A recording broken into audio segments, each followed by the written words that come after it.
Hey guys, it's Will here, and today we're going to be doing a tutorial on non-metallic metal gold.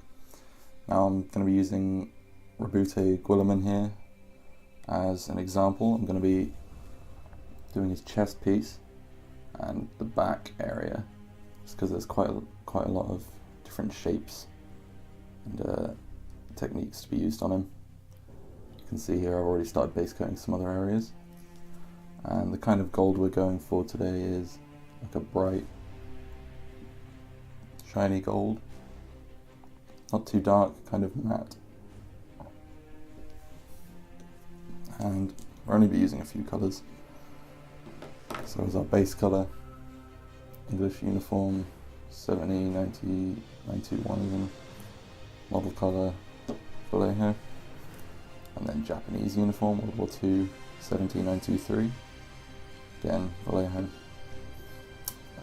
Scale colour, 10-ear yellow, SC10, and finally any kind of white. I just use Fantasy Games white just because I have it on hand. Yeah, any white will do. So there's quite a few things to think about when it comes to doing non-metallics. The most important thing I really think is lighting placement and highlight placement. I'm not exactly an expert, but I still like to try and think as much as I can about where the lighting is going to go, where the highlights are going to go, because that's going to be the part that makes it look metallic or not metallic. Color-wise, that's probably the least important. You can always change colors and for example, this is the type of gold I'm going for today. These are just 3 colors I've blended together. This is another one that I've been using before.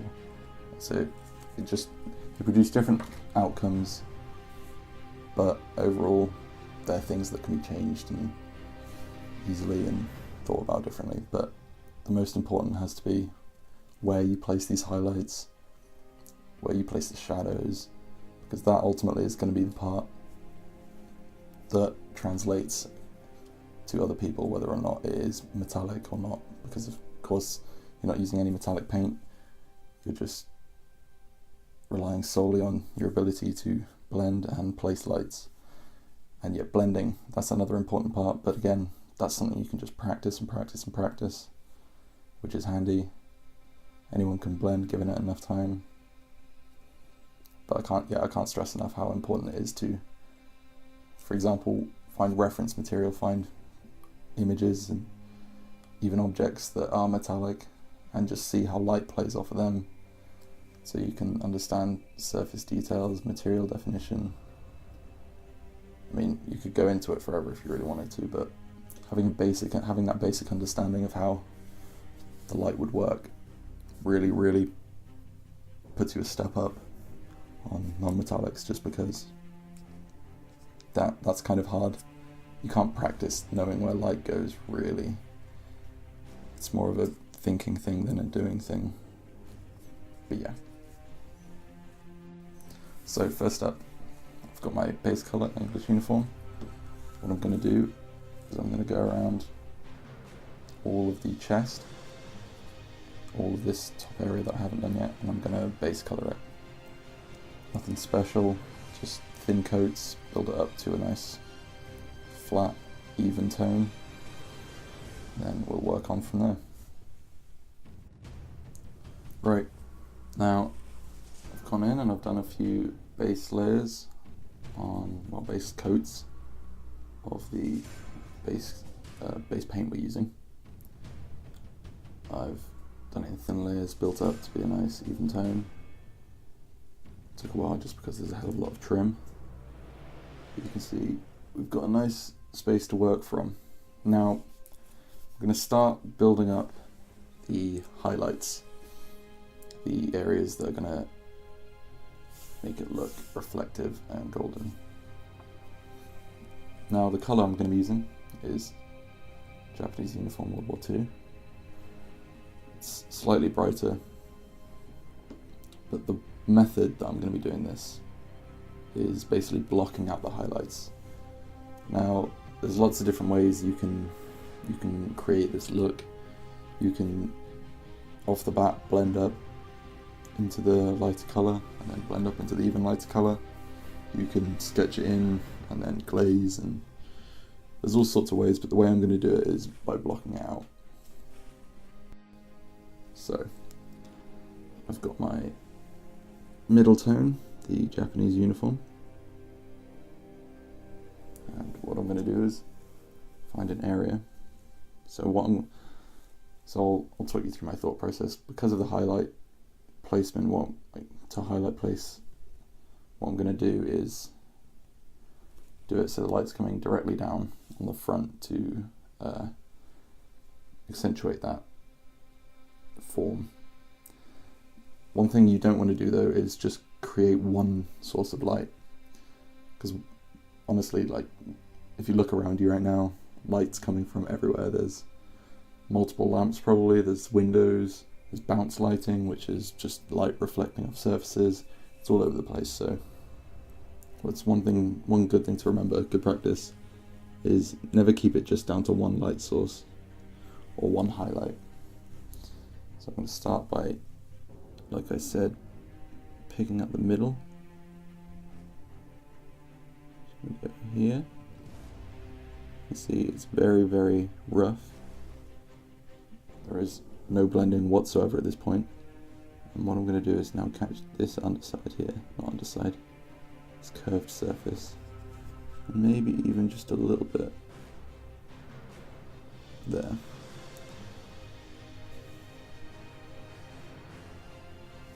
So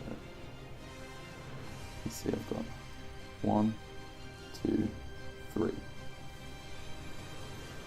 So you kind of want to follow this theme throughout whatever you are painting. For me, there's a lot of trim and armor that will require me to keep consistent lighting over the model. But you can kind of see, hopefully you can see my thought process. So the main highlight will be on the front, coming down. So you've got to think where that's going to hit. So again, a little bit up here.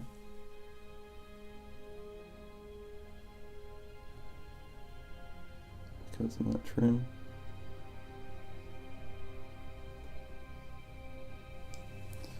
So you can see it's now consistent.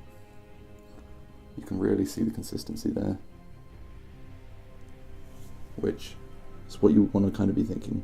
It's this stage, you don't need to worry about blending, you just need to think about where your lights are going to go, where your highlights are going to go, how sharp or wide you want the highlight to be, and basically how you want this model to look lit. And so another thing here, just while I think about it, circles. So like I said before, I want it to come down on the front. You can see I've started building up lighting, and I need to build it now to show here. So what I'm going to do is hit probably 2/3 of this area in the middle, keeping the highlight central, and then I'm going to do the same, maybe a little different, maybe a little wider out on the big circle next to it, big arch, because consistency is nice, but sometimes little subtle differences can make the paint look even better, even more impressive, even more interesting. There's little things that you notice.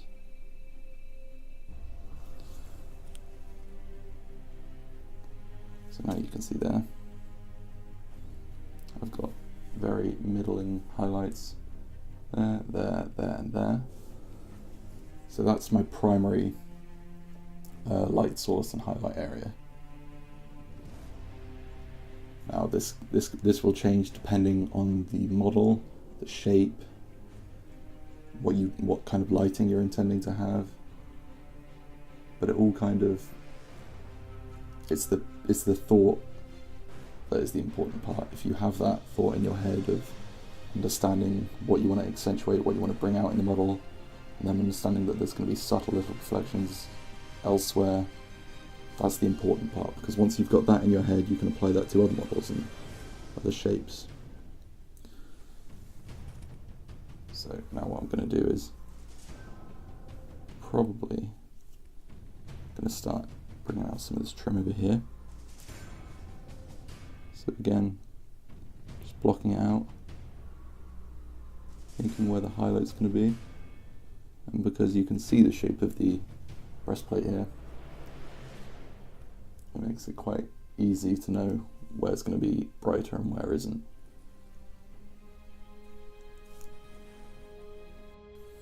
Now I've built up a few more highlights on the chest. You can see it's starting to bring out.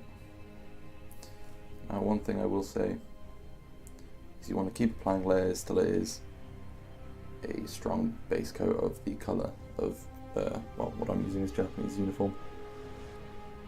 But you don't want to worry about blending at this point, at least if you're doing this technique that I'm showing you. You just want to block in the highlight colours, the highlight locations. So this one at the back of the neck here, I still need to do a layer or two more on. So I'll just quickly paint that in. You can see I've done quite a broad highlight here. Nice big one on the back of the neck. Just opposite side of the first one, just to show that the light is coming down from the middle. Right, next up is the Aquila. Now, Aquilas, most people will run into these on painting, I think, so it's probably good to cover this. How does the zoom? Okay, right. This matte is terrible for focus. So, when you're painting this or an Aquila, you again want to keep in mind your light placement, where exactly you're putting your light, just so you can keep it consistent with the rest of the model. I've said before that I am doing top down primarily, so what I will do is see the breast of the bird there, as it were, pick that out, to start with, maybe the tops corners of the wing there.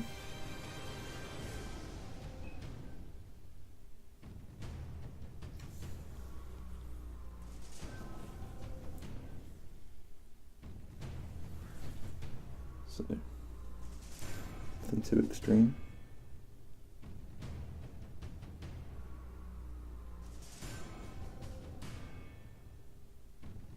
Now for the actual wings, the feathers as well. One thing, there's usually two different ways you can do this.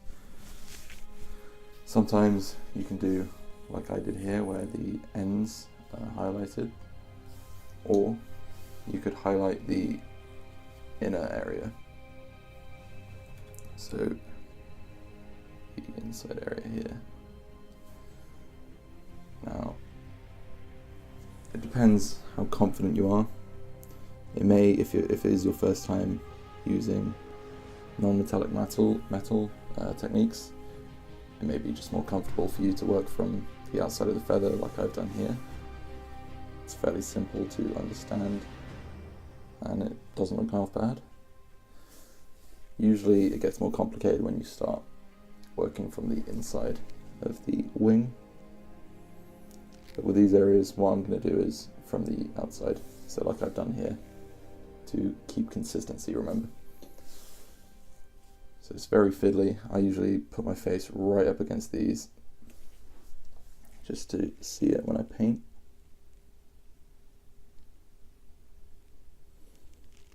But what I'd advise is maybe paint half with the middle tone. See how that goes. paint half on each wing, or on each feather even, be very careful, so halfway towards the outside, and then we'll work the rest from there.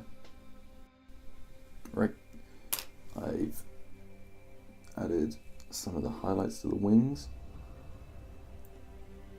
You can see it's bringing it out now. It's looking quite good. You can definitely see the difference between unhighlighted and highlighted. Remember, this is just a blocking in stage. So next, I've done top-down stuff, but we've got to remember there is undersides, and this is where you can bring in some contrast. So I use these bits up here as an example. So remember, I did the middle 2/3. So when I highlight the underside, what I'll do is the outer third, and that will just create a bit of contrast between the under and the over. And it makes sense because if the light's coming down, it's less likely to hit the inside, and more likely to hit the outside curve just from some bounce lighting. So I'll just go and do that, and then we'll start working on larger surface areas like the circle around the arms here. This stuff here is just blue tack from priming it to keep the bare plastic underneath it so I can glue the arms on easier. I've highlighted the under area.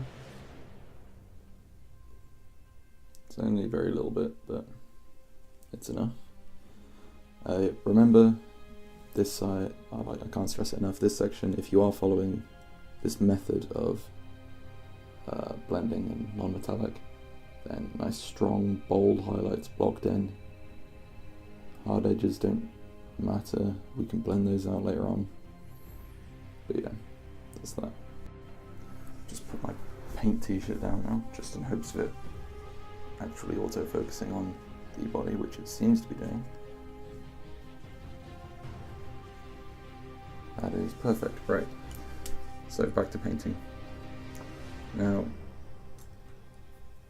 the next area is these large circle areas by the arms. These are quite awkward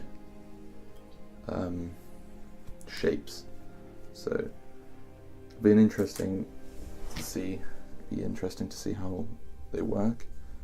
One thing to keep in mind, this area here, a lot of it will be covered by the shoulder, but it is always important to paint as much as you really can, to a point where, like, I'm not, when I take this blue tack off, I'm not going to be painting under there because that's going to be where it's glued.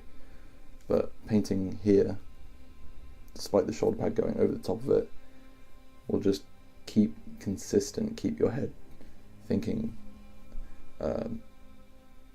correctly about where the lighting is placed, rather than building up bad habits of, I don't need to light that area because it's not going to be seen. And that could end up not being the case one day. You could think an area won't be seen, but it turns out it will be, and then you've just like made a horrible mistake. So keep good practices. May be frustrating, it may take more time, but honestly, when you get a nicer model out of it, I don't think you're going to be complaining. So, highlighting here, what I'm going to do is I'm going to pick 3 spots to highlight. The first, seeing as we're doing a top down, it's going to be here. Let's put that there for now. The second, because we're doing the underside, little subtle underside highlights, is going to be here to match with these.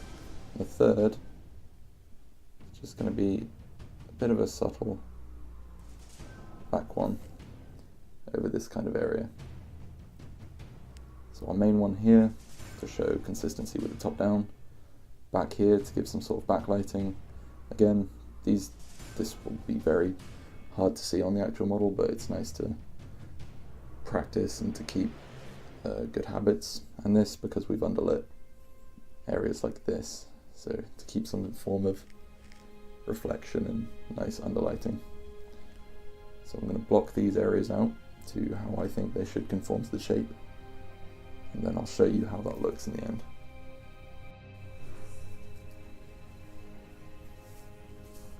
I've applied the highlights, and the arms. You can see it looks a bit weird, but once it's blended in, it'll look pretty natural. I've explained why I've placed them here, and it's basically the same on the other side. So what we want to do next is the inside here. This is fairly simple. Each of these squares I'm going to treat as just its own shape. I'm going to place the highlight we've done everywhere else, but on the bottom half of each square. And then when I later on come to it, we're going to highlight the tops of them with the white to show basically it makes it look a little more realistic when the gradient goes down, I find at least. So I'll just do these now, and then we should be ready for the next highlight. So we've finished the highlight placements in this specific area we're working on, which reminds me actually, when you do, for example, if you're painting Quilliman like I am, what I would do is do it in chunks. So like I'm doing the body here, I do that chunk, I do maybe half of the leg, then half of this leg, and then do the thighs, or even just one leg at a time, and then I do the arm. But so what I mean is do this process on one part at a time is how I would go about it, like I'm doing now. It just makes it easier, so you finish one part, you can see the lighting you've got, and then you can apply the consistency and the methods to the next parts to make sure they're keeping in with how you've done the rest. So next up is our highlight, our main highlight, our sharp one. So this is going to be using Tenier yellow. This is when colours start obviously picking out where the highlights are going to go. So I'll start with the first area I started with. I'm going to pick out right in the middle, right there. You can already see without any blending how the lighting is going to play. Do a little bit of a wider one above it.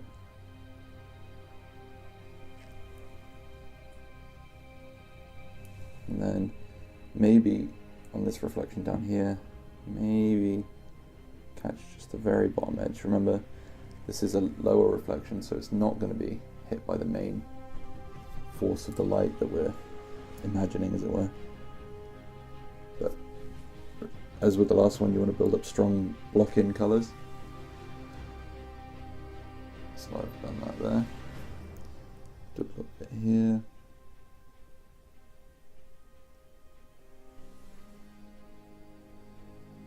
So if you sort of blur your eyes, you can already see the lighting's starting to show. So if you just revisit all the areas you've done so far, here in the center,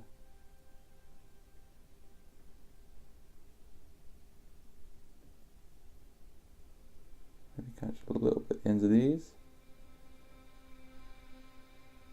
You don't want to do too much of this.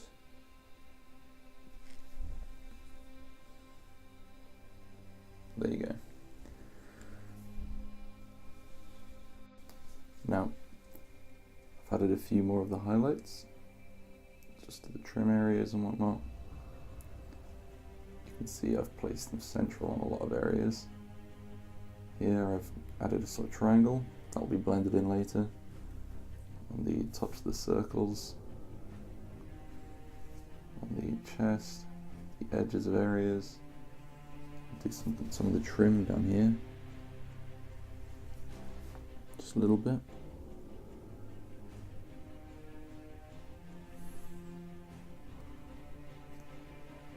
Now, before with the Aquila, we painted half of each of the feathers. Now we just kind of want to catch the ends of each one, just subtly the ends. Pick out any more areas, like the very tips of the wings, the very corners here. Just a little bit of the chest, maybe the head, areas like that. Now you want to sort of pick out. So now I've gone in, I've placed all the highlights, all the midtones, blocked them in. Remember, this is just one of many methods of non-metallic metal, or the main ones at least I've blocked in. So next up comes blending. Now blending, again, like I said before, it's just something you can practice. It's not necessarily the hardest thing in the world. It's just once you get the hang of it, then you're set. So what you want to do is I usually start off with my base color, thin it down to a glaze consistency, so fairly thin, and then I'll just subtly blend in the mid-tone to the base, very subtly. And that's how I'll start this, just working back from mid to base, leaving the to near yellow areas for now. So I'll start that and show you how I go about doing that. Right, I've got my mix for the base color. This is probably 1 part paint, 3 parts water. You can play around with mixes and whatnot and consistencies to get a nice glaze, but honestly a lot of it just comes down from personal preference and understanding the paint you're using, because not all paints will have the same pigment consistency in them, so they may be different paints that work differently with water. So what I'm going to do is pull off some of the mix on my hand, and I'm going to go in, just bring the 2 colours joining between them, just pulling slightly from inside the yellow, inside the Japanese uniform area, and then from inside the base tone. And this is a very time consuming process, lots of different layers of glazes, but it is very nice to look at the end, so you know.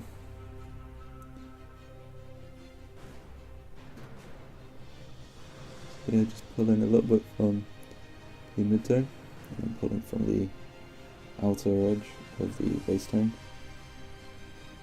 Just keep doing this until you've got a nice smooth blend, or as smooth as you can get it.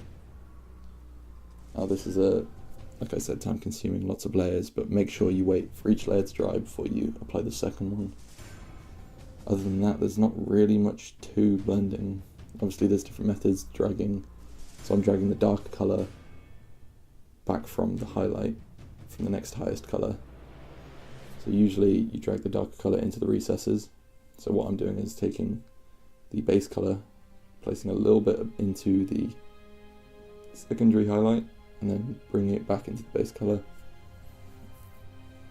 So only a small amount of pigment lands on the second highlight, and most of it's brought back into its own colour. So this slowly builds it up. And don't worry if it's not perfect, we've still got other colours to blend. That yellow, the mid-tone, is probably the most important colour to blend in. It's going to look the nicest. So let's see if I can show you on a larger area. The larger areas are slightly more difficult. It's more obvious to see when you've got a NAF blend.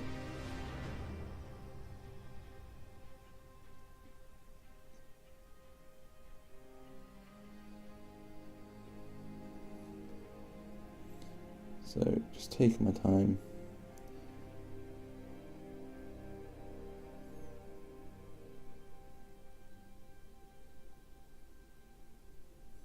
So dragging it back from the second highlight, and then sort of landing it on top of the seam or the paint line.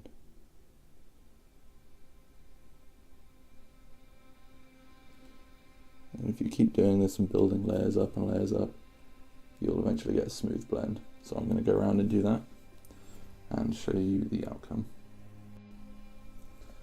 So I've blended up the mid-tone to the base, and next we are using the mid-tone to blend between the highlight and the base, This is probably the most important part, I think, because you're both choosing the width of the reflection, the shine, and you're choosing the width of the shadow. So remember, keep that in mind. A thinner, sharper width equals a more reflective surface, but due to the amount of reflection points I have, that probably won't look the best. But what I'm gonna do is, like I did before, I'm gonna use same glazing consistency, so 3:1, 3 water, 1 paint. Obviously this is one's personal preference, you can experiment and find your perfect consistency. I'm using this, and then I'm going to be blending the edge of the highlight back into the base tone, and we'll see how that looks. So I've blended up the mid-tone into the highlight. You can start to see there's a few rough patches, but I'll fix those up. But you can start to see it's having a shine now, which is nice. It's starting to look good, but it's a little dark in comparison to this here. So what I'm going to do is I'm going to work back in to the sharpest highlights in Tenier Yellow. I'm going to do this with a glaze, same consistency as before, and same placement roughly as we've done before. We'll bring in some more highlights later on the edge highlight section, which will really make it pop. So what I'm going to do is, there you go, now you can see a nice shine appearing. So what I'm going to do now is go around the model, glaze back in a couple highlights, and then we should be ready for the edge highlight section. I've gone in and I've brought up some highlights. It's starting to look nice. And now we're on the final stretch, which is edge highlight. Now I'm going to take my Tenier Yellow, the original highlight, and got a little bit of my brush, not too much. This isn't the glaze, this is just the standard paint consistency. And what you want to do here is catch the edges of these areas. Any sharp edges, just carefully run your brush over it.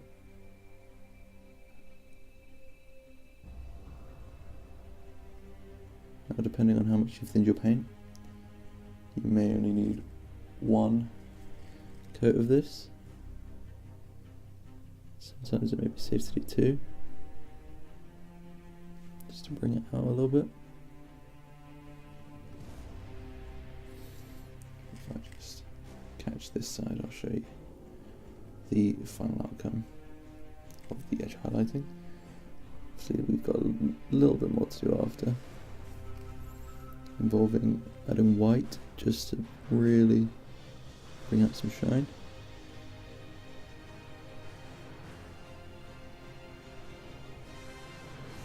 There you go. You can really start to see the difference. See, that side looks kind of bland, this side starting to look like it's got a nice shine on it. It's really good. So some areas you want to hit with this edge highlight, but not all areas. So for example, here on the arm, I'm probably just going to catch some of the hard outer edges. You want to focus them more towards highlights, so the light hits the edge and then travels along down the side to, well, it's not how it works, but it sort of translates that way when you look at it. So I'm going to go around and I'm going to do that and show you. I'm going to catch all the obvious areas, like things like here. If I get these areas out of the way, you can see it's added a bit more sheen to it. Yeah, this is when it starts all coming together. It's working out very nice. I catch the back panel here.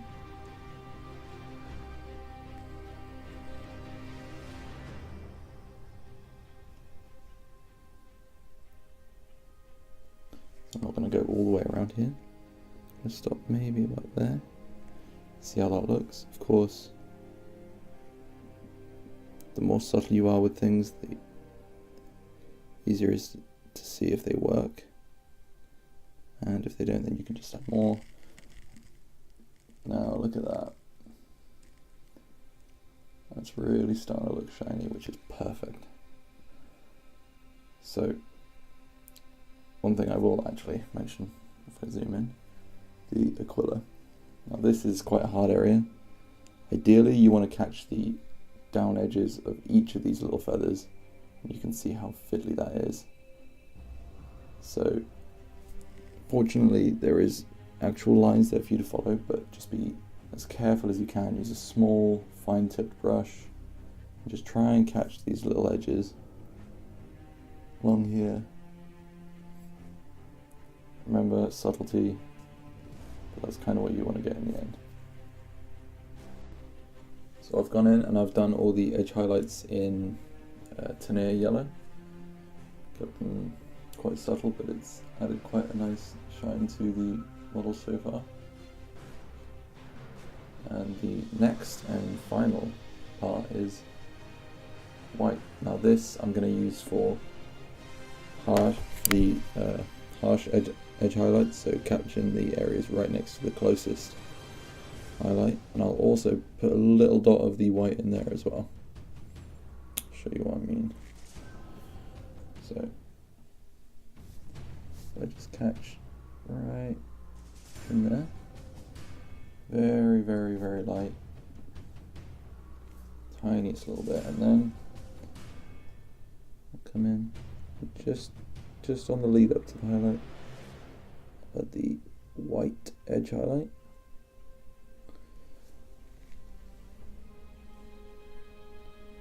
Boom, you've got more shine than ever before. So I'll just show you again here. Tiny little. And this again will take the warmer colours out just a little bit, just a hint, just it'll make it a little bit cooler of a gold. The more you do, of course. What I'm doing is just keeping it pretty subtle, close to these spot highlights. You could pick out every other highlight, but personally I just like doing it where it needs to be.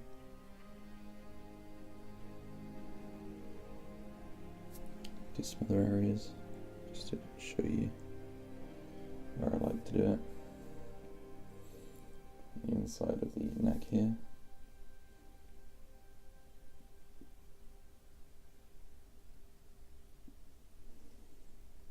And then just a little spot.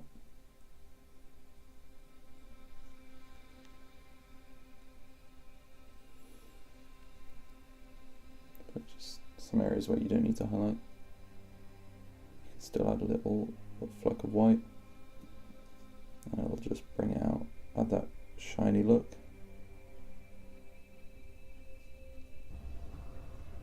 You could even, if you really wanted to, you could even take it to the edges and some. This could give it does give quite a nice illusion of shine, because it adds contrast to the darker areas. So if I do it here, you can see.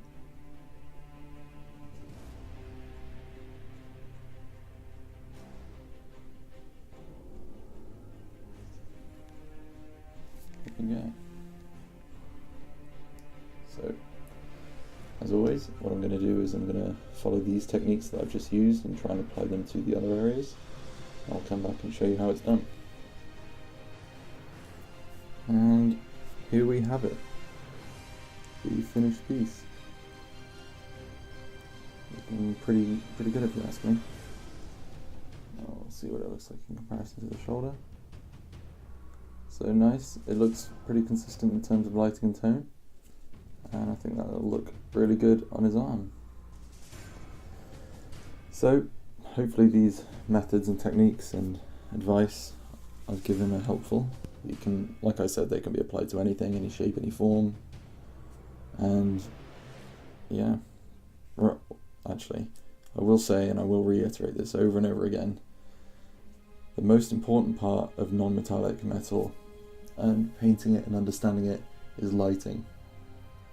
It's all well and good you knowing how to blend, but if you blend into the wrong places, you place the highlights in the wrong places, it'll end up just looking wrong. It may look well painted, but if you're going for a metallic look, then if the lighting's in the wrong place, it'll look off. There'll be something about it that just doesn't look right. And I'm not saying I'm amazing at this, I'm not saying I'm a master, but I just know that's one thing that should be worked on and should be remembered when doing this. I mean, I myself do this, like, I still look at reference images, look at objects to try and find out how they're lit, how the surface detail is translated into the image, how I can see that and how I can recreate it.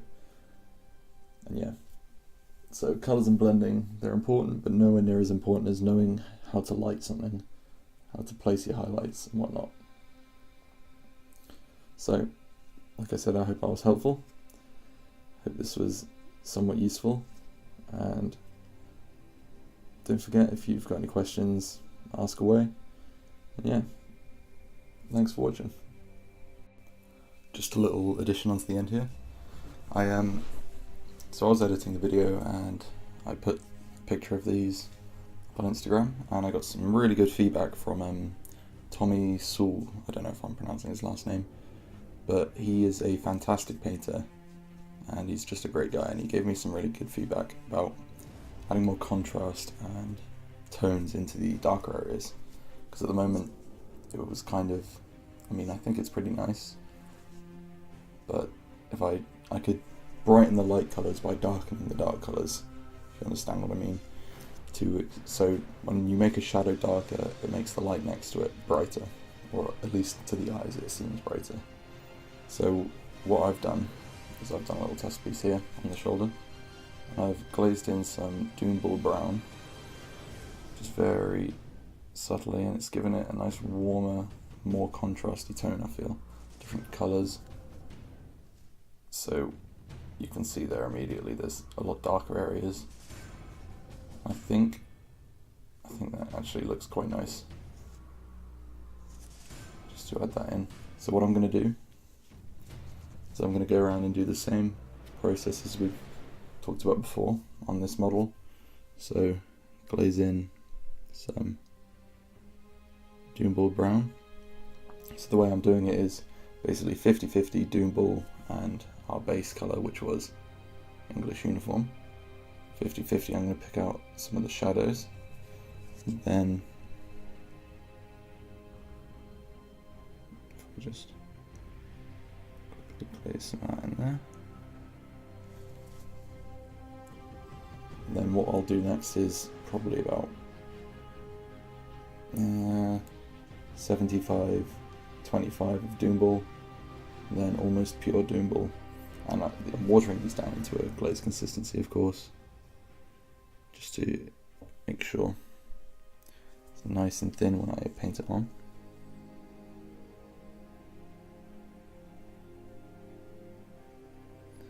So this is also a good example of how it is very easy to just go back over what you've done, make some additions and changes, and it's never a bad thing to do. If you feel you can improve what you've done and make it look a bit nicer, then why not? I mean, I'm doing it and I got a little bit of feedback and it's really helpful, and it helped me understand and realise things I'd forgotten. So here I am going back. So here I am, just bringing in some more of that Dune I'm almost on the pure Dune mix, and it's just, you can see it's instantly made these areas darker, which is quite good. So I've got a bit of a rough blend going on there. What I'll do is I'll come in, apply that to the rest of the armour, and then I'll show you how it looks. I've finished glazing the Dune brown into the rest of the model, or the rest of the area I've painted. Personally, I can see a huge difference already. It seems a lot more shinier, a lot warmer, and a lot more regal. a lot more radiant. So now what I'll do with the rest of the areas is, like the steps I've shown you before, I'll get it up to blending in the highlights and adding the white spots, but I will stop at the edge highlighting before I do any more edge highlighting. I'll do the glazing in the Doomboard brown. So when I carry on painting the rest of the armor pieces, I'll get to that stage, and then once I've glazed in the Doomboard brown, then I'll carry on with the edge highlighting I've done previously. Yeah, so there you go.